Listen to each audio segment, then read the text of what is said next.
Welcome to Bad Ideas, the show where we look at misfires, mistakes, and miscalculations from all throughout history. I'm Tony Southcott. And I'm Albert Berg, and today's episode is brought to you by our featured patron, Heather. With WZZ. Heather was. Bzz. Today we're going to be talking about John Law, who was a dude with a cool name and arguably an even cooler life until he wrecked the entire country of France. That's quite a statement. Well, It's like let me wrecking back the it up, entire Tony. country of France. John Law was originally a Scotsman, but he was forced to flee Scotland after shooting another man to death in a duel over a woman that they were both sleeping with. He was also rich, and he was also a gambler, and he was also a self-taught economist. We don't get people like this anymore, I feel. No, well, we get a lot of self-taught economists, like they generally run around on message boards and try to tell you like how the world works. Okay, this guy invented modern monetary theory, so I'm gonna say most people these days are not quite on his level. Probably not. His travels eventually took him to the Netherlands, where he observed the early days of an economic revolution. The Netherlands was a country built on trade, and with new shipping routes opening up to China, there was even more money to be made, potentially. But outfitting a ship was expensive and risky. So expensive and risky that even the richest men could not do it on their own. But a group could pool their money together to send out a ship, and if the voyage was successful, they could all reap a share of the profits in proportion to their investment. This idea of a group or company of people investing in a single venture made the Netherlands very rich. So rich that people started putting all of the coins that they had earned from these investments into a bank. Since everyone used the same bank, they soon realized that it was foolish for one person to pay another person by taking all of their coins out of the bank, giving it to that person, and then having that person put all the coins back inside the same building. So they simply started paying for things by marking a transfer of funds in the ledger of the bank. I mean, that sounds like everything we do today. It's so much like everything we do today, Tony. And yet, it's a revolution, because up until this point, money had been a thing. Now, you can argue that no, money has always kind of been an idea. But in this moment in history, money is being turned from physical coins, from a thing that you can actually hold in your hand, into information. Now, technically, there were physical coins backing up all of these trades. But John Law realizes that that doesn't have to be true. As long as all parties concerned were satisfied that moving a number from one column to another in a ledger book represented a transfer of real value, the information itself was enough. He envisioned a bank that ran almost entirely on this kind of shared trust. It might keep a small store of physical money on hand so people could do business outside the realm of the bank, but there was no way everyone would ever need to take all of their money out at the same time, right? Right. Never. But the Dutch were doing fine with things the way they were. They weren't really interested in John Law's ideas for how to reform their system even further. They were all already rich. So he wanders on through Europe, continuing to develop this idea and continuing to look for somebody who will listen to his idea about money that isn't tied directly to a physical coin. And eventually, he makes his way to France. Now, unlike the Netherlands, France's economy was practically falling apart at the seams. What was the year on this? He kicks off around 1720, so he's doing his wanderings and gathering of information before then. He's going to come to power in 1720. Okay. And King Louis XIV has just died in France. And between his lavish personal spending and the costs of the wars that he had waged, the French government found itself mired in crippling debt. So John Law sees an opportunity to test out his ideas. He manages to become friends with the Duke of Orleans, who was effectively the head of the country. He was the regent until the actual king came of age.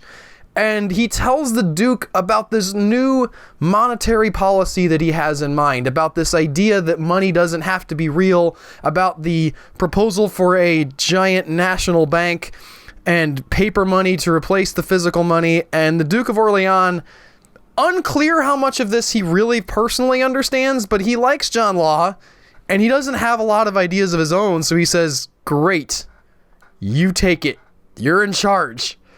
And in 1720, John Law became the Controller General of Finances in France. And his first reforms were relatively small and also pretty smart. He changed the way that taxes were collected. He eliminated a lot of things like tolls that would sort of restrict travel through the country. He said, why would we get money by stopping people from moving from one place to another?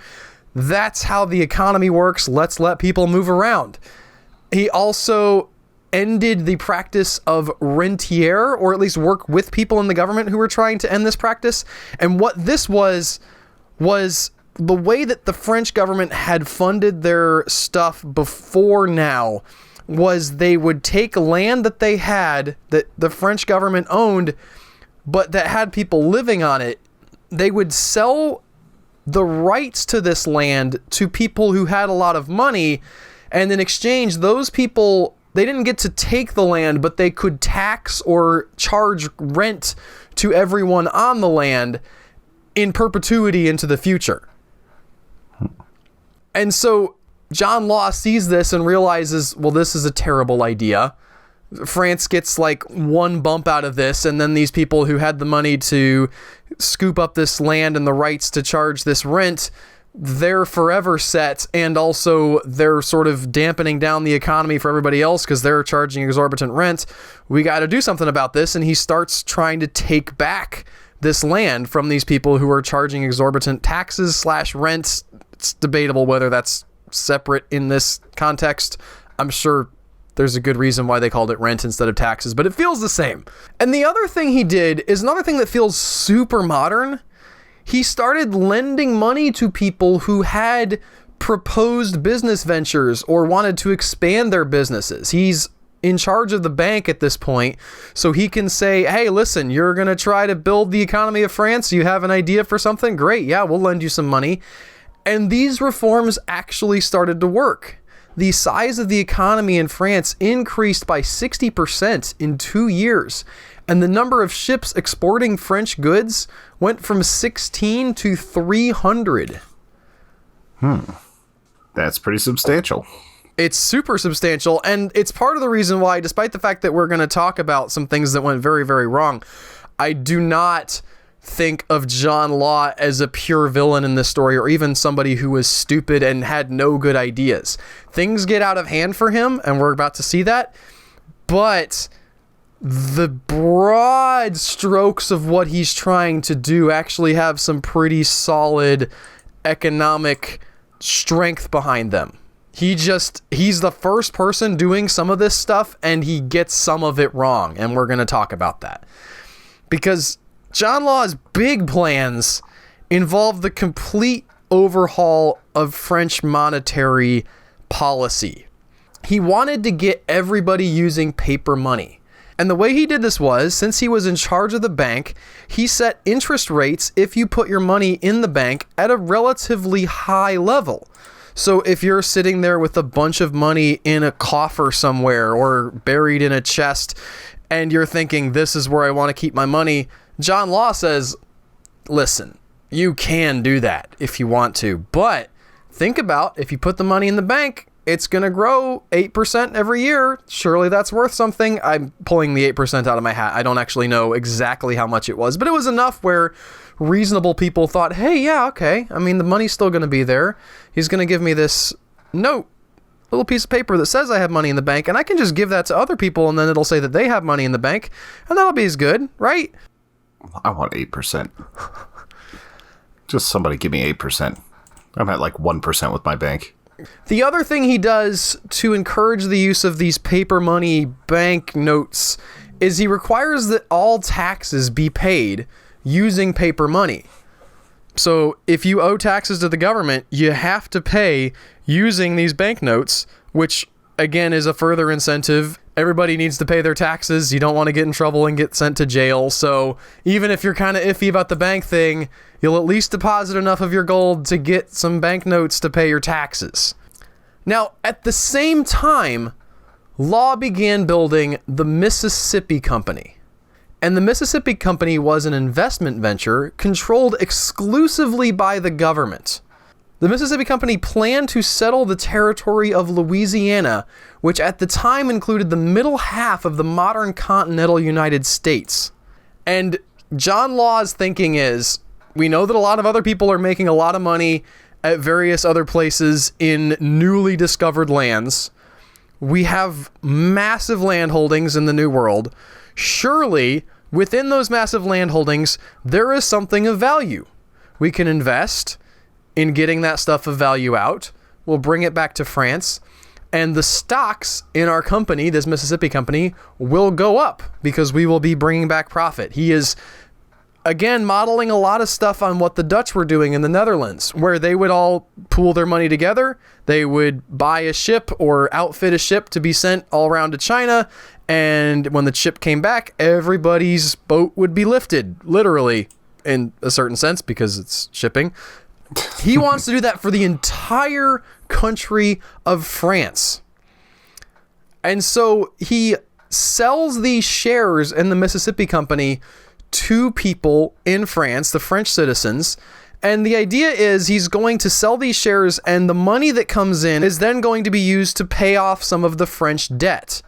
So he's essentially going into debt to the people, right? Rather than being in debt to a few nobles that were able to put together enough money to loan to the crown to be able to wage their wars, he's now borrowing money in the form of something like bonds from the people, where he's selling shares directly from the government to the French people.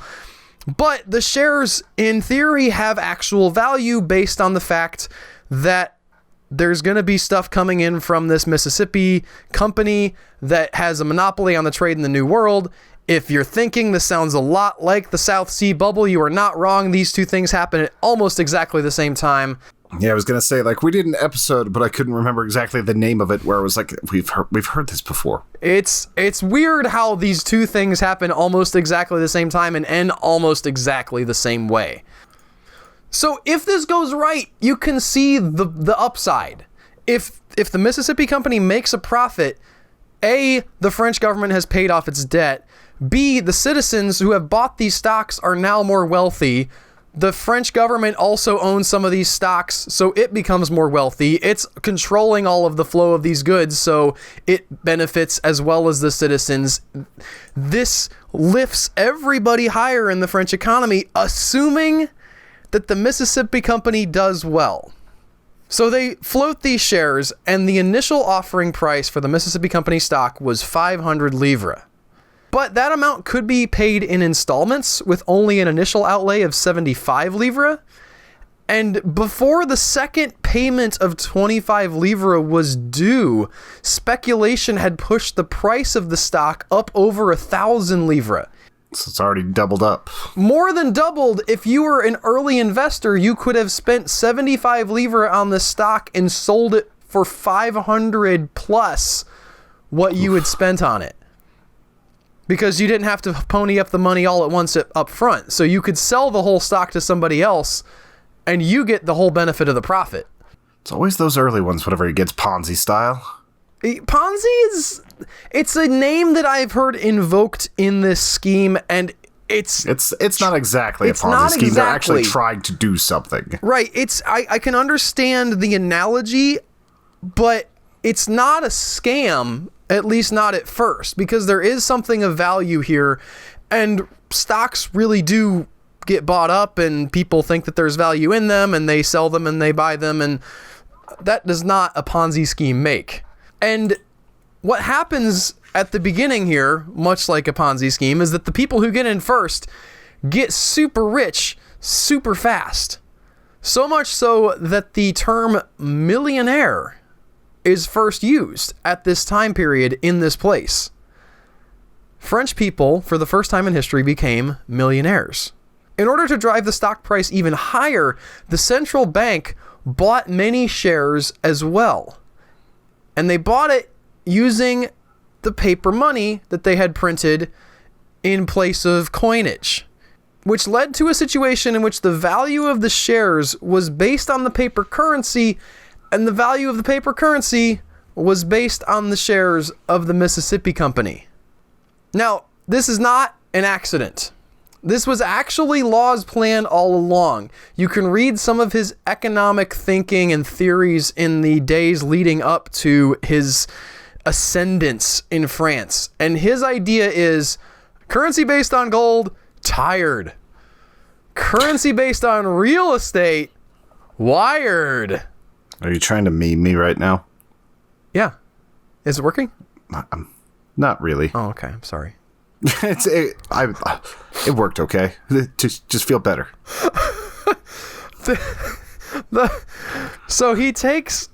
His idea is that ultimately the value of the currency will be bound up in the value of this land that France owns and the value of the things that it produces. And instead of having currency that's based in just cold coinage, it will be currency that's based in something, but that something will actually be profitable for the whole country.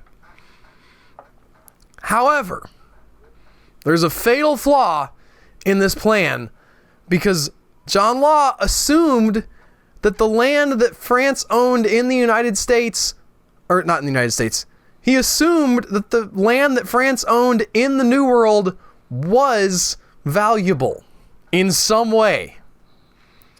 Unfortunately, this was a wild miscalculation. Instead of a land overflowing with rich gold deposits and valuable furs, the Louisiana the French tried to colonize was a disgusting swamp.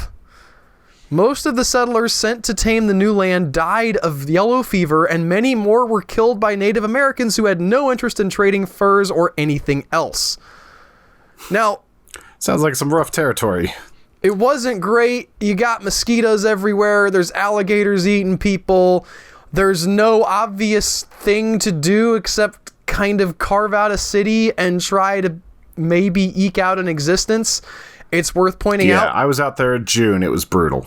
It's still a little brutal. You were, by the way, in a city that John Law renamed for his patron. We mentioned the Duke of Orleans. Duke of Orleans. He named the biggest city in this territory Nuevo Orleans, which is now, as we pronounce it, New Orleans.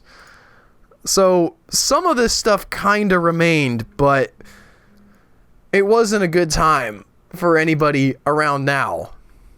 Now, Law sees the writing on the wall before anybody else does. He gets the reports back that things are going real bad in Mississippi and Louisiana, and he tries to paper over the problems. He tries to keep up appearances because he knows that as long as people believe that this stock is valuable, they'll continue to buy the stocks. They will continue to act as if it is valuable, and therefore it will be valuable.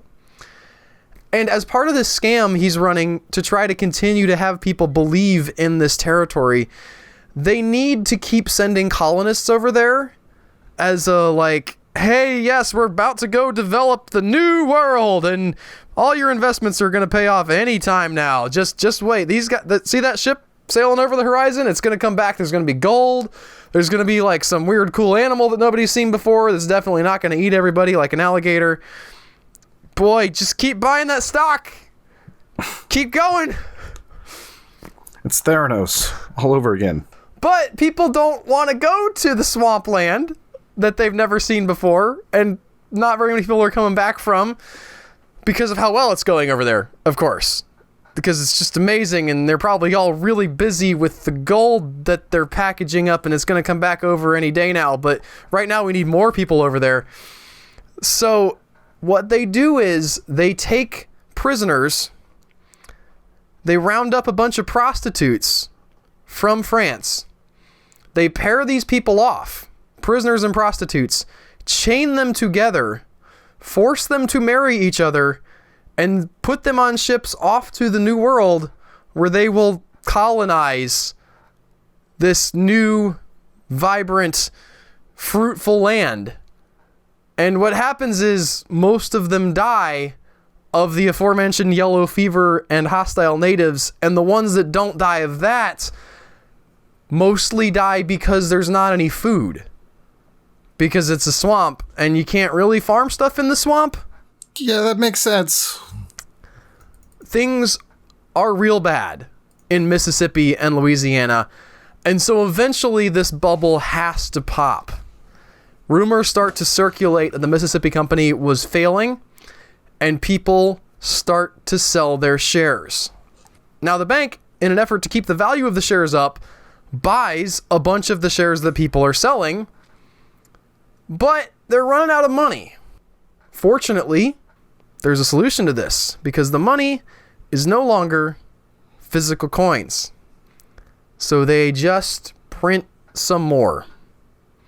That sounds like a fantastic idea for hyperinflation. Boy, Tony, it's like you've heard this story before.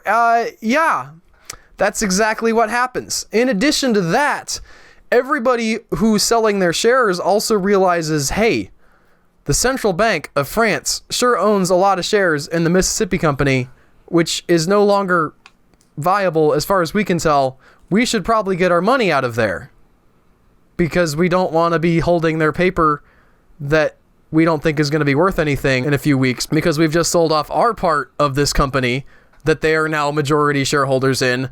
Let's go get our money out. And there's a massive run on the bank. Now, I'm not going to get into the details of this. They've shut the bank down for a little bit. They say nobody can have any actual coinage. People start hoarding coinage. People get trampled to death at one point when there's a availability of coinage in the bank because people are just so desperate to get their money back and maybe be able to do something. The long and short of this is France ends up worse than it was beforehand.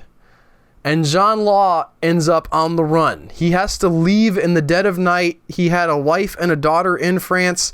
He was living the high life. I mean, any modern display of opulence you can imagine, John Law tops that.